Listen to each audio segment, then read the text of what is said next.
ஓம் சாந்தி. எல்லோரும் சந்தோஷமாக இருக்கிறீங்களா? ஒரு கிறிஸ்தவ கல்லூரியில் படிக்கிற ஒரு சகோதரி, இந்து சகோதரி தான் அவங்களுக்கு எல்லா மதத்தையும் தெரிஞ்சுக்கணும். குறிப்பாக கிறிஸ்தவ மதத்தின் மீது அவங்களுக்கு ஒரு பற்று இருக்கும். ஆனால் அவங்க தீவிர சிவபக்தர். பட் இருந்தாலும் கிறிஸ்தவ மதத்தில் இருக்க கல்லூரியில் படிக்கிறாங்க, கன்னிகாஸ்திரிலாம் கூட படிக்கிறாங்க. ஸோ அவங்க அமைதியாக இருக்கிறது இதெல்லாம் இவங்களுக்கு பிடிச்சிருக்கு. அந்த வெள்ளை ட்ரெஸ் எல்லாம் பிடிச்சிருக்கு. ஸோ அதனால் அதை தெரிஞ்சுக்கணுன்னு அவங்க காலேஜில் இருக்கிற லைப்ரரியில் போய் அந்த கிறிஸ்தவ மத புக்கு படிக்கிறாங்க. ஸோ அதில் ஒரு புக்கில் பார்த்திங்கன்னா சிலை வழிபாடு ப்ராஸ்டிடியூஷனுக்கு ஈக்குவல், விபச்சாரத்திற்கு சமமானது அப்படின்னு படிக்கிறாங்க. இதை பார்த்தோன்னே அந்த பேப்பரை கீச்சு போட்டலான்னு எனக்கு தோணிச்சு அப்படின்னு சொன்னாங்க. இல்லை, ஏன்னா இது நம்ம மதத்தை ஆக்சுவலாக இது ஒரு பெரிய விஷயம். என்ன தான் கிறிஸ்தவ மதம் வீட்டுக்கு வீடு நோட்டீஸ் கொடுக்குறாங்க, இந்த மாதிரி நிறைய விஷயங்கள் பண்ணி மதத்தை பரப்புறதுக்கு முயற்சி பண்ணாலும் எல்லோரும் கிறிஸ்தவர்களாக இந்தியாவில் மாறுறது கிடையாது. மற்ற நாடுகளில் மாறி இருக்கிறாங்க, பட் இங்கே மாறுறது கிடையாது. ஸோ அதுக்கு காரணம் என்னென்னா, இவங்க இந்த விக்கிரக வழிபாட்டை திட்டி பேசுகிறது மற்ற மதத்துக்கு ஒரு பெரிய விஷயமா தெரியாது. இங்கே தான் பெரிய விஷயமாக தெரியும். ஏன்னா அது ஆக்சுவலாக இந்து மதத்துக்கு எதிராக சொல்லப்பட்ட விஷயந்தான், பைபிளில் சொல்லப்பட்ட விஷயம். ஏன்னா அதுக்கு முன்னாடி இருந்தது இந்து மதம் தான் இல்லையா? கண்ணுக்குட்டியை வழிபடுறீங்க அப்படின்னு சொல்கிறதெல்லாம் நந்தியை வழிபடுறது தான் சொல்லப்பட்டிருக்குது. ஸோ அதனால் நாஸ்திகனாகவே இருந்தால் கூட நீங்கள் சரி கொஞ்சம் அந்த கிறிஸ்தவ மதத்தின் மீது ஒரு ஃப்ரெண்டு சொல்லியோ இல்லை எப்படியோ பற்று நீங்கள் சர்ச்சுக்கு போகிறீங்கன்னா, அவங்க இந்து மதத்தை அவ்வளோ கேவலமாக பேசும் பொழுது உங்களுக்கு கொஞ்சம் கூட இல்லாத இந்து மதத்தின் பற்று தானாக வர ஆரம்பிச்சிடும். ஸோ இதனால தான் கிறிஸ்தவ மதத்துக்கு ஒட்டுமொத்த இந்தியாவும் மாறாததுக்கு காரணம். ஏன்னா அவங்க பண்ணுற வேலையே அந்த மதத்தின் மீது ஒரு வெறுப்பை உருவாக்கிடுது எல்லோருக்கும். ஸோ இந்த சகோதரியே சொல்லுவாங்க, அவங்க காலேஜிலே சர்ச்சும் இருக்கும். ஸோ சர்ச்சுக்கு போய் உட்காரும் பொழுது எனக்கு அமைதி கிடைக்குது. ஆனால் நான் அமைதியாக உட்காந்துட்ருக்கிற வரைக்கும் தான் அமைதி கிடைக்குது. எப்போ அங்கே பாதிரியாரோ அல்லது அந்த மதத்தை பிரசங்கம் செய்கிறவங்களோ பேச ஆரம்பிக்கிறாங்களோ வெறும் நெகட்டிவ் எனர்ஜி மட்டும்தான் ஃபீல் ஆகுது அப்படின்றாங்க. ஸோ அது உண்மைதான். அவங்க ஆர்சி சர்ச்சுக்கே அப்படி சொல்கிறாங்க. மற்ற சர்ச்சிலும் போனால் கேட்கவே தேவையில்லை. ஆனால் இதில் காமெடி என்னென்னா, ஜெகோவாவின் சாட்சிகள் அப்படின்னு இருக்குது. அவங்க இந்து மதத்தெல்லாம் எதுவுமே தப்பெல்லாம் பேச மாட்டாங்க. ஆனால் அங்கே போகிறதுக்கு மற்ற கிறிஸ்தவர்களுக்கு கடுப்பாக இருக்கும். ஏன்னா அவங்க இயேசு கடவுள் இல்லைன்னு சொல்கிறதே அவங்களால ஏற்றுக்க முடியாது. ஆக்சுவலாக பைபிளில் இருக்கிறத தான் அவங்க ஃபாலோ பண்ணுவாங்க, இயேசுக்கு மரியாதையெல்லாம் கொடுப்பாங்க. ஆனால் கடவுள் யெகோவா, அதாவது பரமபிதா அப்படின்னு சொல்லுவாங்க. சரி, இப்போ இந்த விக்கிரக வழிபாட்டை பற்றி சொல்லப்பட்டது சரியா? விக்கிரக வழிபாட்டு விபச்சாரத்துக்கு சமன்றாங்களே, அவங்களே தான் இயேசு சிலையெல்லாம் வச்சுருக்கிறாங்க. அப்போ அது விக்கிரக வழிபாடு இல்லையா, சிலை வழிபாடு இல்லையா அப்படின்னு அவங்க கேட்குறாங்க. ஸோ கரெக்டு தான். பட் இதனால் என்ன பண்ணிடுறாங்க, ஒரு சில சர்ச்சில், குறிப்பாக பெந்தகோஸ்து சர்ச்சிலெல்லாம் இயேசு சிலை இருக்காது, சிலுவை மட்டும் வச்சுருப்பாங்க. யெகோவாவின் சாட்சிகளில் அதுவுமே இருக்காது, எதுவுமே இருக்காது, எந்த உருவமும் அங்கே இருக்காது. ஸோ அதனால் யெகோவாவின் சாட்சிகள் வீடு வீடாக போய் அந்த நோட்டீஸ் கொடுப்பாங்க. அவங்களுக்கு பிடிச்சிருந்தா வீட்டுக்கே பைபிள் கிளாஸ்லாம் எடுப்பாங்க. ஸோ இப்போ பார்த்திங்கன்னா சிலை வழிபாடு கிடையாது, சிலுவை கிடையாது. முஸ்லீம் கிட்ட போய் அவங்க சொல்லும்போது, என்னங்க இப்போ நாங்கள் சொல்கிறதானே நீங்கள் பண்ணிகிட்டு இருக்கிறீங்க அப்படின்னு கேட்குறாங்க. அவங்க பண்ணுற எல்லாமே இவங்களும் பண்ணுறாங்க. என்ன இவங்க பைபிளை படிக்கிறாங்க, அவங்க குரானை படிக்கிறாங்க, அவ்வளோதானே வித்தியாசம் அப்படின்னு கேட்கும்போது இவங்களும் ஆமான்னு சொல்லிட்டு வந்துடுறாங்க. ஏன்னா இதுக்கு என்ன வித்தியாசம்னு அவங்களாலையும் சொல்ல முடியல. ஏன்னா அல்லாஹ்வை தான் நீங்கள் யெகோவான்னு சொல்கிறீங்க அப்படின்றாங்க, அவங்களும் ஆமான்னு ஒத்துக்கிறாங்க. ஆனால் இங்கே கடவுள் சொல்கிறாரு, ஒன்று புரிஞ்சுக்கணும், பைபிளில் சொல்லப்பட்ட விஷயங்கள் கடவுள் சொன்னது கிடையாது, இயேசு கிறிஸ்து போன்ற தீர்க்கதரிசிகள் சொன்னது தான். குரானில் சொல்லப்பட்டது நபி சொன்னது தான். ஆக்சுவலாக நபி மூலமாக ஜிப்ரேல்னு ஒரு ஆத்மா சொன்னது, கடவுள் சொல்லலை. ஆனால் இங்கே கடவுள் சொல்லிகிட்டு இருக்காரு. ஸோ கடவுள் சொல்கிறதுல மட்டும்தான் எல்லாத்துக்குமான விளக்கமும் இருக்கும். கடவுள் சொல்கிறாரு, நீங்கள் உடம்புன்னு நினச்சதுனால, உங்களை உடம்புன்னு தப்பாக புரிஞ்சுக்கிட்டதுனால உடம்பை கும்பிட ஆரம்பிச்சிட்டிங்க. எப்படி? அழியக்கூடிய உடலை கும்பிட ஆரம்பிச்சிட்டிங்கன்ற. அதுதான் விக்கிரக வழிபாடுன்றது. விக்கிரகம்ன்றது என்னது? ஒருத்தருடைய உடலுடைய சிலை. அது கரெக்டு தானே? அது கிருஷ்ணராக இருக்கட்டும், இயேசுவாக இருக்கட்டும், உடல் அழியக்கூடியது தானே. இப்போ கிருஷ்ணருடைய உடம்பு எங்கேயாச்சும் இருக்குதா? இங்கே வாழ்ந்தாங்கன்றதை எல்லோரும் ஏற்றுக்கிறாங்க. இப்போ இருக்குதா? அப்போ அழிஞ்சிடுச்சு இல்லையா? ஸோ அவர் இறந்ததாகவே இருக்குது. அப்போ அந்த அழியக்கூடிய உடலை நீங்கள் வழிபட ஆரம்பித்ததுக்கு காரணம், நீங்கள் அழியக்கூடிய உடல் உங்களை தப்பாக புரிஞ்சுக்கிட்டீங்க. ஆனால் நீங்கள் அழியக்கூடிய உடம்பு கிடையாது, அழிவற்ற ஆத்மா, அதாவது உயிர். அது பூர்வமத்தில் நட்சத்திரம் மாதிரி ஜொலிக்கிறதுனால தான் நெத்தியில் பொட்டு வைக்கிறீங்க. ஸோ அப்போ அந்த ஆத்மா நான் உணரும் பொழுது தான், அழிவற்ற ஆத்மா நான் உணரும்போது தான் அழிவற்ற கடவுள்கிட்ட உங்கள் புத்தி போகும் அப்படின்னு சொல்கிறார். ஸோ அழிவற்ற கடவுள் எங்கே இருக்கார் அப்படின்னா, கடவுள் சொல்கிறார், நீங்கள் எப்படி ஆத்மாவாக இருக்கிறீங்களோ அதே மாதிரி நானும் ஒரு ஆத்மா, செம்பொன் நிறமான ஒளி உலகத்தில் நட்சத்திரம் மாதிரி இருக்கிறேன். உங்களுக்கும் எனக்கும் உள்ள ஒரே வித்தியாசம், நீங்கள் தாயின் கர்ப்பத்தில் குழந்தையாக பிறக்கிறீங்க, நான் ஒருபொழுதும் குழந்தையாக பிறக்கிறது கிடையாது. அதனால தான் அவருக்கு உருவம் கிடையாது. அதாவது உருவம் இருக்குது, உடல் கிடையாது. அதுதான் புரிஞ்சுக்கணும். நட்சத்திரம் மாதிரி ஆத்மா இருக்குன்ற இல்லையா, அவரும் ஆத்மா தான். ஸோ அவரும் நட்சத்திரம் மாதிரி இருக்கார். ஸோ அது ஒரு உருவம் தானே, ஆனால் கண்ணுக்கு தெரியாத அளவுக்கு நுட்பமான ஒளிப்புள்ளி. ஸோ அந்த ஒளிப்புள்ளி அல்லது ஜோதியுடைய நினைவு தான் சிவலிங்கம் இல்லையா. அந்த ரகசியம் தெரியாததுனால மனிதன் தன்னை உடல்னே நினச்சதுனால உடலின் அங்கத்தை அதை பார்த்து ஆபாசமாக அதுக்கு அர்த்தத்தை கொடுத்துட்டாங்க சிவலிங்கத்திற்கு. ஆனால் இப்போ கடவுள் இந்த ஞானத்தை சொல்கிறார் இல்லையா, உயிரோட்டமாக அவர் வந்துட்டார். ஸோ ஒளிப்புள்ளியாக இருக்கிற செம்பன் நிறமான ஒளி உலகத்தில்ன்றார். ஸோ செவ்வானத்தில் நட்சத்திரம் மாதிரி அவரை நீங்கள் நினைக்க உங்களை ஆத்மானு உணர்ந்து அவரை நினைக்க உங்கள் ஆத்மாவுடைய பாவம் அழியும்ன்றார்.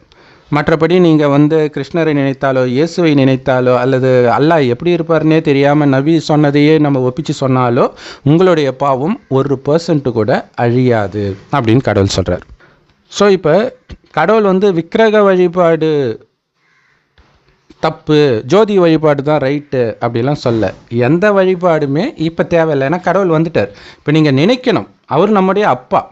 ஸோ அவரை நினைக்க அவரை மாதிரி நம்ம தூய்மையாகிறோம். மற்றபடி அந்த ஜோதியோடைய நினைவாக சிவலிங்கம் இருக்கிறதுனால அல்லது நீங்கள் ஒரு ஜோதியே பார்த்துட்டு இருக்கிறதுனாலும் உங்களுடைய பாவம் அழியாது. ஸோ கடவுள் எப்படி இருக்கிறான்னு தெரிஞ்சு நினைக்கணும் இல்லையா. அவர் நட்சத்திரம் மாதிரி இருக்கிறாருன்றது மட்டும் இல்லை, அவருடைய குணம் அவர் பேசும்போது தான் தெரியும். அதை தான் முரளி அப்படின்ட்டு எல்லா பிரம்மகுமாரிகள் ராஜயோக தியான நிலையத்திலும் முற்றிலும் இலவசமாக கிடைக்குது. கடவுள் நேரடியாக ஒரு வயோதிகர் உடலில் இப்போ பேசிகிட்டு இருக்கிறது, இப்போ நடந்துட்டு இருக்கிற விஷயம் இதெல்லாம். ஸோ இதை தான் இறுதியில் இயேசு கிறிஸ்து 2ஆம் வருகை, கல்கி பகவான் வருவார் அப்படின்லாம் சொன்னது. இயேசு போயிட்டார். இது 5000 வருட காலச்சக்கரம். இதில் ஒரு உடலில் நடிக்கிற நடிப்பு ஒரு தடவை தான் நடக்கும். திரும்ப நடக்கணும்னா அடுத்த கல்பத்தில் தான் நடக்கும். கல்பன்றது இந்த 5000 வருட காலச்சக்கரம் இருக்கு இல்லையா, 12 மாதத்தை ஒரு வருஷன்ற மாதிரி 5000 வருஷத்தை ஒரு கல்பம்னும். ஸோ ஒரு கல்பம் முடிஞ்சு அடுத்த கல்பம் வரும்போது மீண்டும் வருவாங்க. என்ன பண்ணுவாங்க, இந்த கல்பத்தில் என்ன பண்ணாங்களோ அதே தான் பண்ணுவாங்க. ஈஸியாக புரிஞ்சுக்கணும்னா 5000 வருஷம் முன்னாடி இதே நேரம் இதே வீடியோவை நான் போட்டிருந்தால் தான் இப்போவும் போடுவேன், நீங்களும் 5000 வருஷம் முன்னாடி இதை கேட்டிருந்தால் தான் இப்போவும் கேட்பீங்க. அந்த அளவுக்கு திரும்ப திரும்ப நடந்ததே தான் நடக்கும். அப்போ இந்த கல்பத்தில் ஆரம்பத்தில் ஸ்ரீகிருஷ்ணர் என்ன நடித்தாரோ, பாதியில் இயேசு என்ன நடித்தாரோ அதே தான் அடுத்த கல்பத்தில் அதே நேரத்தில் நடிப்பாங்க. அவ்வளோதான், ஒரு டைம் தான் அவங்களுடைய நடிப்பு அந்த உடம்புல. அதுக்கப்புறம் ஆத்மா அழியாது, மறுபடியும் வேறு உடம்பு எடுத்து தான் இயேசுன்றதே மறந்துடுவாங்க, கிருஷ்ணர்ன்றதே மறந்துடுவாங்க, கீழான நிலைக்கு அடைஞ்சிடுவாங்க. அப்படி கீழான நிலையில் இருக்கிறவங்கள மீண்டும் மேலான நிலைக்கு எடுத்துகிட்டு வர்றதுக்கு தான் சிவபெருமான் வரார். ஏன்னா ஆரம்பத்தில் காமம் கோபம் பற்றி பேராசாங்கன்னா என்னன்னே தெரியாமல் பரிசுத்தமான குழந்தை மாதிரி இருந்தாங்க சொர்க்கத்தில் எல்லோரும். இந்த பூமி சொர்க்கமாக தான் கடவுள் படைக்கிறார் 5000 வருஷம் முன்னாடி. 5000 வருஷம் இறுதியில் நாம் இப்போ பார்க்குற நரகமாக மாற்றிடுறோம் நம்மளுடைய குணம் கெட்டதுனால. குணம் கெட்டதுக்கு காரணம் உங்களை அழியக்கூடிய உடம்புன்னு நினச்சதுனால. சொர்க்கத்தில் உடல்ன்ற உணர்வே இருக்காது. இந்த உடலை இயக்கக்கூடிய ஆத்மாவாகிய நான் பூர்வமத்தியில் இருந்து கண்கள் வழியாக பார்க்கிறேன், வாய் வழியாக பேசுகிறேன், கை கால்கள் மூலமாக காரியம் செய்கிறேன்றது சதா ஞாபகம் இருக்கும். ஆத்மாவில் அவங்களுடைய கவனம் இருக்கும் எப்பயுமே. அதனால் ஆத்மாவுடைய உண்மையான குணமான அன்பையும் அமைதியும் ஆனந்தத்தையும் சதா அவங்க அனுபவம் பண்ணிட்டு இருந்தாங்க முதல் 2500 வருஷத்துக்கு. அதனால தான் முதல் 2500 வருஷம் இந்த பூமி சொர்க்கமாக இருக்குது. அடுத்த 2500 வருஷத்தில் ஆத்மான்றதை மறந்துடுறாங்க. உடல்னு நினச்சி வெளி உலக கவர்ச்சியில் மயங்க ஆரம்பித்து பாவம் செய்கிறதுனால தான் அந்த பாவத்துக்கு தண்டனையாக சொர்க்கத்தில் இருந்த அழகிய உடல், ஆரோக்கியமான உடல், அளவற்ற செல்வம் எல்லாத்தையும் படிப்படியாக இழந்து இப்போ இருக்கிற நிலைமையில் நாம் இருக்கிறோம். இப்போ மீண்டும் அனைத்தையும் உங்களுக்கு கொடுக்கறதுக்கு தான் கடவுள் வரார். உங்களை ஆத்மான்னு என் ஒருவனை நினைவு செய், தேகம் உட்பட தேகத்தின் அனைத்து தர்மத்தையும் மறந்து என்னை நினைவு செய்கின்றார் இல்லையா. இந்த தேகத்துடைய தர்மம் தான் இந்து, கிறிஸ்டின், முஸ்லீம் எல்லாம் இல்லையா. இந்து குடும்பத்தில் பிறந்தா நீங்கள் ஹிந்து, கிறிஸ்தவ குடும்பத்தில் அடுத்த ஜென்மத்திலே போய் பிறந்துட்டிங்கன்னா கிறிஸ்தவர், அடுத்த ஜென்மத்தில் முஸ்லீமில் பிறந்தீங்கன்னா முஸ்லீம். ஸோ அப்போ அந்த உடம்புல இருக்கிற வரையும் தான். அதனால தான் அது தேகத்தின் தர்மம்ன்ற. இப்போ ஆத்மாவுடைய தர்மம் அமைதி. இல்லையா? இறைவனை நினைத்தால் மட்டுமே அமைதி இருக்கும். ஆத்மாவுடைய உண்மையான குணமே அமைதி. இறைவனுடைய நினைவில் இருக்க இருக்க அந்த தேகத்தின் தர்மங்கள் எல்லாம் உங்கள் புத்தியிலிருந்து அகல அகல காமம், கோபம், பற்று, பேராசை, அகங்காரம் போன்ற அழுக்குகள் எல்லாம் நீங்க ஆரம்பிக்கும். அப்போ ஆத்மாவுடைய உண்மையான அமைதியை நீங்கள் அனுபவம் செய்ய ஆரம்பிப்பீங்க. அந்த நேரம் தான் உலக அழிவும் ஸ்டார்ட் ஆகும். ஏன்னா உலக அழிகிறதுக்கு 100 வருடம் முன்பு தான் கடவுள் இந்த ஞானத்தையே கொடுக்குறார். ஸோ அப்போ ஆத்ம உணர்வுலேயே உங்களுடைய ஆத்மா உடலை விட்டு பிரிந்து மீண்டும் வரப்போகிற அந்த சத்தியுகத்தில் ஜென்மம் எடுத்து சுகத்தை மட்டுமே அனுபவம் செய்யும். இதுக்கு தான் கடவுள் இந்த ஞானத்தை கொடுக்கிறார். அதே மாதிரி முஸ்லீம் சகோதரர் ஒருத்தர் சொல்லியிருந்தார், அது குரானில் போட்டிருக்கா இல்லை மத தலைவர் சொன்னது கேட்டுட்டு சொல்கிறாரா தெரில, விக்கிரக வழிபாடு கொலை செய்கிறத விட மிகப்பெரிய பாவம்னு எங்கள் குரானில் சொல்லப்பட்டிருக்கு அப்படின்னு சொல்லியிருப்பாங்க. ஸோ அதனால தான் கடவுள் பேரால் கொலை செஞ்சாலும் தப்பு இல்லை அப்படின்னு நினச்சிட்டு ஆடு மாடை வெட்டுறாங்க. தீவிரவாதிகள் மனிதர்களையும் வெட்டிகிட்டு இருக்கிறாங்க. ஆனால் இதை கடவுள் சொல்லியிருப்பாரா அப்படின்னு யோசித்தாலே உங்களுக்கு ஆன்சர் தெரியும். ஸோ அதனால தான் நம்ம சொல்கிறோம், கடவுள் எந்த மதஸ்தாபகர்கள் முன்னாடியும் ஞானம்லாம் சொல்லலை. அப்படி சொல்லியிருந்தார்னா அந்த மதத்திற்குரிய கடவுளாக மாறிட்டு இருப்பார். கடவுள் என்ன எல்லைக்குட்பட்டவர்? அவர் எல்லா மதத்துக்கும் சேர்த்து கடவுள் அவர். ஸோ இயேசு என்ன சொன்னார்ன்றது மட்டும்தான் பைபிளில் இருக்குமே தவிர பரமபிதா என்ன சொன்னார்ன்றது இருக்காது. நபி என்ன சொன்னார்ன்றது தான் குரானில் இருக்குமே தவிர அல்லாஹ் என்ன சொன்னார்ன்றது அவங்களுக்கு தெரியாது. அதேமாரி வியாசர் எழுதிய புராணங்கள் தான் இந்துக்களுக்கு தெரியுமே தவிர கடவுள் என்ன சொன்னார்ன்றது தெரியாது. ஸோ கடவுள் தானாக இறுதியில் சொல்கிறார். அந்த ஞானம் தான் இது. ஆனால் விபச்சாரத்தோடு ஒப்பிடுறாங்க இல்லையா? விக்கிரக வழிபாடு விபச்சாரத்திற்கு சமம் அப்படின்ட்டு. அதே மாதிரி விக்கிரக வழிபாடு கொலை பண்ணுறதுக்கு சமம் அப்படின்னு முஸ்லீம்கள் சொல்கிறது. ஸோ இந்த வார்த்தை கடவுள் பயன்படுத்தியிருக்கிறார். ஆனால் இவங்க மிக்ஸ் மேட்ச் மாதிரி வேற எங்கேயோ சொன்னதை தூக்கி இதில் போட்டாங்க. கடவுள் விபச்சாரன்ற வார்த்தையை பயன்படுத்தியிருக்கிறாரா அப்படின்னா பயன்படுத்தியிருக்கார். இயேசு கூட சொல்லுவார் இல்லையா, விபச்சார சந்ததியினரே அப்படின்னு சொல்லுவார். அவர் சொன்னது கூட சூப்பர், ஒத்துக்கலாம். ஏன்னா அவர் எதுக்கு சொல்கிறாரு? காமத்துக்குனால சொல்கிறார். ஒரு பொண்ணை இச்சையாக பார்த்தாலே நீ விபச்சாரம் செஞ்சிட்ட ஆல்ரெடி அந்த பொண்ணோடன்றார். ஸோ அப்போ அது விபச்சாரம் அப்படி பார்க்கவே கூடாதுன்னு கிறிஸ்தவர்கள் சொல்லுவாங்களா? ஏன்னா பாதிரியார்கள் தானே கல்யாணம் பண்ணியே வைக்கிறாங்க. இது இல்லாமல் அவங்களும் சில சமயம் காமத்தில் விழுந்துடுறாங்க. ஸோ அது விபச்சாரம், எது விபச்சாரமோ அது விபச்சாரம்னு அவங்க உணரலை. அதுதான் கொடுமை. அதேமாரி முஸ்லீம்கள் விக்கிரக வழிபாடு கொலை பண்ணுறதுக்கு சமன்றாங்களே, கொலைன்ற வார்த்தையும் கடவுள் யூஸ் பண்ணியிருக்காரு. எதுக்கு சொல்லியிருக்கிறார் அப்படின்னா, காமம் கொலை செய்வதை விட மிகப்பெரிய பாவம்ன்ற. ஸோ அதை அவங்க ஏற்றுக்காமல் இது ஈஸியாக போச்சுல. விக்கிரக வழிபாடு யார் இந்துக்களே தான் இப்போ சாமியெல்லாம் கும்பிட்றது இல்லை. யாருக்கு உண்மையிலே அப்படியே அன்பாக உருகி இப்போலாம் நினைக்கிறாங்க. ஏதாவது ஒரு தேவைக்காக கோயிலுக்கு போகிறாங்க, அவ்வளோதான். அப்போ யோசிச்சு பாருங்களேன், காமத்தில் விழுந்து எவ்வளோ கஷ்டப்படுறாங்க இல்லையா? கள்ளத்தொடர்பில் இருந்து நிறைய கொலையிலெல்லாம் முடிகிறது தினம் நம்ம நியூஸில் பார்த்துட்டு இருக்கிறோம். ஸோ அது இல்லாமலே இல்லையா, அந்த இப்போ ஃபேமஸ் யூடியூபர்ஸ் ஜோடியாக யூடியூப் போடுறவங்க, அதாவது லவ்வராக இருக்கும்போது சொல்கிறேன், டக்குன்னு அவங்க பிரிஞ்சு அப்படி ஒரு டிப்ரெஷனுக்கு போகிறதெல்லாம் பார்க்குறோம். திருமணத்துலையுமே பார்த்திங்கன்னா, இதுக்கு முன்னாடிலாம் மனைவி கணவனை வாங்க போங்கன்னுவாங்க, அவ்வளோவா பேச மாட்டாங்க, ஒரு மரியாதை இருக்கும், அந்த குடும்பமே அமைதியாக இருக்கும். ஏன்னா அங்கே காமம் பெருசாக கிடையாது. குழந்தை பெற்றுக்கிறதோட முடிஞ்சு போச்சு. அப்போ கர்ப்பத்தடை சாதனம்லாம் கிடையாது.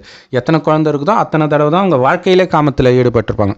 10-15 குழந்தை பெற்றுட்டாங்கன்றோம், அவங்க ஜென்மத்திலே அவ்வளோ நேரம் தான் அவங்க காமத்திலே இருந்திருப்பாங்க. ஆனால் இப்போ கர்ப்பத்தடை சாதனங்கள் பயன்படுத்தலைன்னு வச்சுக்கோங்களேன், அதாவது அவன் ஜென்மம் ஃபுல்லாக அதிகபட்சம் எவ்வளோ குழந்தை பிறக்குமோ அத்தனை குழந்தை பிறக்கும். ஏன்னா டெய்லியும் காமத்தில் ஈடுபட்டுருக்குறான். இன்னொரு விஷயம் என்னென்னா, அந்த காமத்தில் ஈடுபட்டோடனே அந்த மரியாதை போயிடும் இல்லையா? இப்போ ஒரு லேடி இருக்கிறாங்க, ஒரு மேல் பதவியில் இருக்கிறாங்கன்னு வச்சுக்கோங்களேன், மேலான பதவியில் இருக்கிறாங்க. அவங்களுக்கு கீழே வேலை செய்கிற பையனை எப்படியோ லவ் ஸ்டார்ட் ஆயிடுச்சுன்னு வச்சுக்கோங்க. அது வரைக்கும் மேடம் லவ்னு உடனே என்ன பண்ணுவான், வாடி போடின்னு சொல்கிறோம். டக்குன்னு அந்த மரியாதை போயிடும். ஆக்சுவலாக மனைவிகளே கணவனுக்கு இப்போ மரியாதை கொடுக்காததற்கு காரணம் அங்கே காமம் இருக்கிறதுனால தான். ஸோ அப்போவே குடும்பத்தில் பிரச்சனை ஸ்டார்ட் ஆகும். அது இல்லாமல் அவன் எந்த அளவுக்கு காமத்தில் இருக்கிறானோ அது உடலாலன்னு கூட கிடையாது, மனதிலே கூட அதிலே மூழ்கி இருந்தால் கூட அவன் கிட்ட இருக்கக்கூடிய ஆரோக்கியம் குறைய ஆரம்பிக்கும், செல்வம் குறைய ஆரம்பிக்கும். இன்றைக்கி எல்லாமே இழந்து தவிக்கிறதுக்கு அது ஒரு முக்கியமான காரணம். இவ்வளோ இயற்கை சீற்றம் திடீர்னு நடுத்தெருவுக்கு வந்துடுறாங்களே, வீடெல்லாம் இடிஞ்சு. அதுக்கு எல்லாத்துக்கும் காரணம் பார்த்திங்கன்னா இந்த காமம் சார்ந்த தவறுகள் தான். அப்போ அந்த தவறுகள் எல்லாரும் தானே பண்ணுறாங்க அப்படின்னு கேட்குறீங்களா? வரும், எல்லாருக்குமே அந்த நிலை வரும். ஆல்ரெடி கொரோனா வந்து அப்படி பண்ணிச்சு இல்லையா? அது ட்ரெய்லர் தான். இன்னும் போக போக எல்லாமே நடக்கும். ஏன்னா உலகம் அழிவை நோக்கி ரொம்ப கிட்ட வந்துடுச்சு. உலக அழிவு எதிரே இருக்குதுன்றார். அடுத்தது அங்கே கிறிஸ்தவர்கள் சொல்கிற மாதிரி விக்கிரக வழிபாடு விபச்சாரத்திற்கு சமம்னு சொல்கிறாங்க இல்லையா? விபச்சாரம் அப்படிங்கிறது வந்து கடவுள் பயன்படுத்தியிருக்கிறார். இயேசு வந்து விபச்சார சந்ததியினரேன்னு சொல்கிறது காரணம் என்ன? காமத்தினால பிறந்தவர்களே, அந்த அர்த்தத்தில் சொல்கிறார். காமம்னாலே விபச்சாரம் அப்படின்ட்டு. ஸோ அதுவுமே கரெக்டு தான். கடவுள் விபச்சாரன்றது எதை சொல்கிறார் அப்படின்னா, பக்தியை ரெண்டாக பிரித்து சொல்வார். விபச்சார பக்தி, அவ்விபச்சார பக்தி. அது என்ன அப்படின்னா, ஜோதி வழிபாடு வந்து அவ்விபச்சாரம் அப்படி சொல்லலை. என்னென்னா, விபச்சாரம் அப்படின்னா என்ன அப்படின்னா, ஒரு பெண்ணுக்கு கணவன் இருக்கும் பொழுது கணவன் இல்லாமல் இன்னொரு ஆணோடு தொடர்பு வைத்தால் அது விபச்சாரம் இல்லையா? ஸோ அப்படி தான் நான் கிராமத்திலாம் திட்டுவாங்க. கணவன் இருக்கும்போது இன்னொருத்தரோட தொடர்பில் இருக்கும்போது அவள் விபச்சாரியாச்சு அப்படின்னு திட்டுவாங்க. அதை இன்னும் பச்சையாக திட்டுவாங்க. ஸோ அப்போ விபச்சாரம் அப்படிங்கிறதுடைய அர்த்தம் என்னென்னா, ஒன்றுக்கு மேல் அப்படின்னு அர்த்தம். இப்போ சொர்க்கத்தில் இருக்கும்போது எந்த சாமியும் கும்பிட மாட்டாங்க. ஏன்னா துக்கமே இருக்காது. துக்கம் இருந்தால் தானே கடவுளை நினைக்கிறதுக்கு. ஸோ முதல் 2500 வருஷத்துக்கு அந்த கடவுளை பற்றிய சிந்தனையே இருக்காது. அடுத்த 2500 வருடத்தில் அவன் காமத்தில் விழும்போது துக்கத்தை உடனடியாக அனுபவம் செய்வான். அப்போ தான் கடவுளை தேட ஆரம்பிக்கிறான். ஸோ அப்போ தான் முதலாக கட்டப்பட்ட கோயில், உலகத்திலே முதலாக கட்டப்பட்ட கோயில் குஜராத்தில் கட்டப்பட்ட சோமநாதர் ஆலயம் தான். அதை தான் பல தடவை இடிச்சு இருக்கிறாங்க. கஜினி முகமதெல்லாம் கொள்ளையடிக்க வந்தது அந்த கோயிலில் தான் மெயினாக டார்கெட் பண்ணி வந்தான். அவ்வளோ வைர வைடூரியங்கள் நிரம்பி கட்டப்பட்டது அந்த கோயில். அது சிவனுடைய கோயில். அப்போ யோசிச்சு பாருங்கள், அதுதான் முதல்ல பக்தி பண்ணியிருக்காங்க. ஸோ சிவனை மட்டும்தான் வழிபட்டிருக்கிறாங்க ஆரம்பத்தில். அதுதான் அவ்விபச்சார பக்தி. விபச்சாரத்துக்கு ஆப்போசிட், ஒருவருடைய நினைவுன்னு அர்த்தம் அவ்விபச்சார பக்தி. அதுக்கப்புறம் கொஞ்சம் கொஞ்சமாக விஷ்ணுவை வழிபட ஆரம்பித்தாங்க. அப்புறம் எல்லா தேவதையும் வழிபட ஆரம்பித்தாங்க. இப்போ சாமியாரை வழிபட ஆரம்பிச்சிட்டாங்க. ஸோ இப்போ விபச்சார பக்தி ஆயிடுச்சு அப்படின்னு சொல்கிறார். ஸோ இது வந்து சரியானது தப்பானதுன்னு சொல்லலை. ஒருவரை பக்தி செஞ்சால் அது அவ்விபச்சார பக்தி, ஒருவருக்கு மேலே போனால் அது விபச்சார பக்தி. இப்போ கிறிஸ்தவர்கள் வந்து இயேசுவை வழிபடுறாங்க இல்லையா? ஸோ அது தப்பு தான். அது தேக வழிபாடு தான், அழியக்கூடிய மனுஷனை தான் வழிபடுறாங்க. ஆனால் அவங்க கடவுளின் பாவனையாக பண்ணுறாங்க. பட் இருந்தாலும் அது அவ்விபச்சார பக்தி தான். ஏன்னா ஒருவரை தான் நினைவு செய்கிறாங்க. அதேமாதிரி முஸ்லீம்கள் வந்து அல்லாவை மட்டும்தான் வழிபடுறாங்க. ஸோ அதுவுமே அவ்விபச்சார பக்தி தான். அப்போ அதற்கு மேல் இன்னொருத்தரை அவங்க வழிபடும்போது அது விபச்சார பக்தியாக ஆகுது. அப்படின்னா அவங்க பண்ணுற பக்தி வந்து சரியான பக்தின்னு அர்த்தம் கிடையாது. ஒருவரை மட்டும் பக்தி பண்ணால் அவ்விபச்சார பக்தி, 2 பேரை நினைவு பண்ணால் அது விபச்சார பக்தி, அவ்வளோதான். ஸோ இந்த அர்த்தத்தில் அவங்க விக்கிரக வழிபாடு பண்ணும்போது அது விபச்சார பக்தி ஆகிடுது. ஏன்னா ஏற்கனவே ஒருத்தரை ஒரு புருஷனை வச்சுருக்கிறாங்க, இன்னொரு புருஷனை வைக்கும்போது அது வந்து விபச்சார பக்தி ஆகிடுது, வேறு ஒன்றும் கிடையாது. ஆனால் கடவுள் சொல்கிறது என்னன்னா, நீங்கள் அவ்விபச்சார பக்தியும் பண்ண தேவையில்ல, விபச்சார பக்தியும் பண்ண தேவையில்ல. ஏன்னா பக்தி கடவுளை கூப்பிடுறது, கடவுளே வந்துட்டார். இனிமேல்ட்டு எதுக்கு பக்தின்றது? நீங்களே அனுமானத்தில் இது கடவுளாக இருப்பாரோ அது கடவுளாக இருப்பாரோன்ட்டு நினைவு பண்ணுறது. இப்போ கடவுள் வந்துட்டார், தெரிஞ்சு போச்சு. இப்போ என்னை நினைவு பண்ணுங்கள், உங்கள் அப்பா மாதிரி அன்பாக நினைவு பண்ணுங்கள். ஒரு மனைவி கணவனை நினைவு பண்ணுற மாதிரி நினைவு பண்ணிக்கிட்டே இருங்க இல்லையா? அந்த கணவனுடைய நினைவிலே மூழ்கி இருப்பா, குறிப்பாக நிச்சயதார்த்தமான உடனே. ஸோ அந்த மாதிரி என்னை நினைவு பண்ண உங்களுடைய பாவம் அழியும், இதனால் மட்டும்தான் உங்கள் பாவம் அழியும் அப்படின்னு கடவுள் சொல்கிறார். ஸோ அதே மாதிரி அந்த சகோதரி இன்னொன்று சொன்னதுன்னா, ப்ரொஃபஸர் அங்கே ஒர்க் பண்ணுறவங்க பெரும்பாலும் வந்து கிறிஸ்தவர்களாக தான் இருப்பாங்க. ஸோ அவங்க வந்து சொன்னாங்க, நீ இனிமேல்ட்டு விபூதியெலாம் வச்சுட்டு வரக்கூடாது அப்படின்ட்டு. அதே மாதிரி அவங்களுக்கு வந்து முஸ்லீம்கள் மேலே ஒரு தனிப்பட்ட மரியாதை வருது. ஏன் வருது அப்படின்னா, முஸ்லீம் பெண்கள் படிக்கிறாங்க, லேடிஸ் காலேஜ் அது.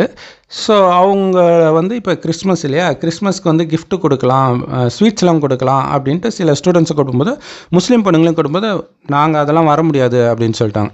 ஸோ இதை பார்க்கும்போது இவங்களுக்கு அவங்க கொஞ்சம் ரொம்ப ரஃப் அண்ட் டஃப்பாக இருக்கிற மாதிரி இருந்தால் கூட இவ்வளவு பிடிவாதமாக இருக்கணும். ஒருவேளை அவங்க உண்மையிலே கடவுளை கண்டுபிடிச்சிட்டாங்களோ பார்த்துட்டாங்களோன்னு ஒரு க்யூரியாசிட்டி வருது அப்படின்னு சொல்லியிருந்தாங்க.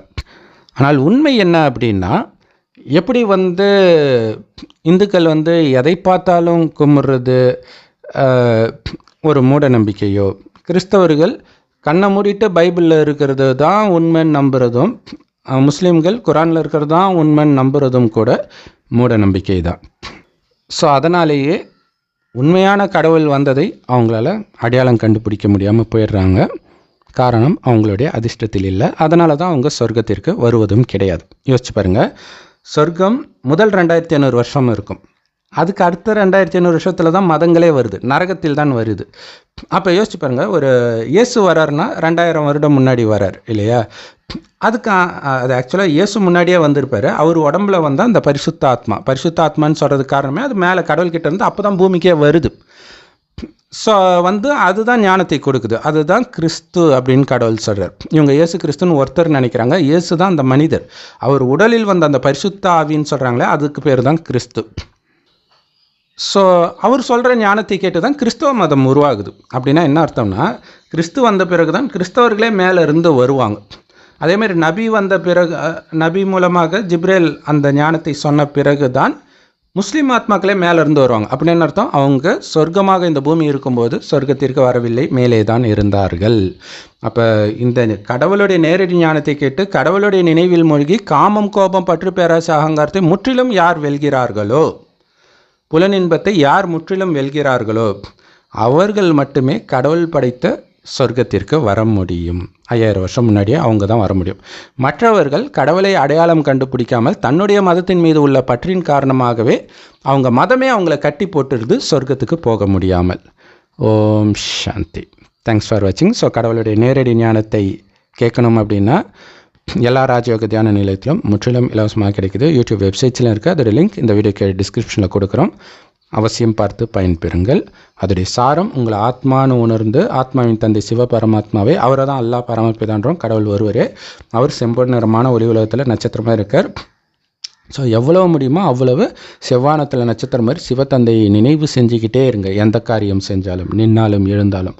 ஏன்னா கடந்த 2500 வருஷம் இந்த நரகத்தில் நாம் செய்த பாவத்தை அழிக்கணும்னா எந்த அளவுக்கு ஒரு வினாடி விடாமல் அவர் நினைவில் இருக்கணும் அப்படிங்கிறது உங்களுக்கே தெரியும்.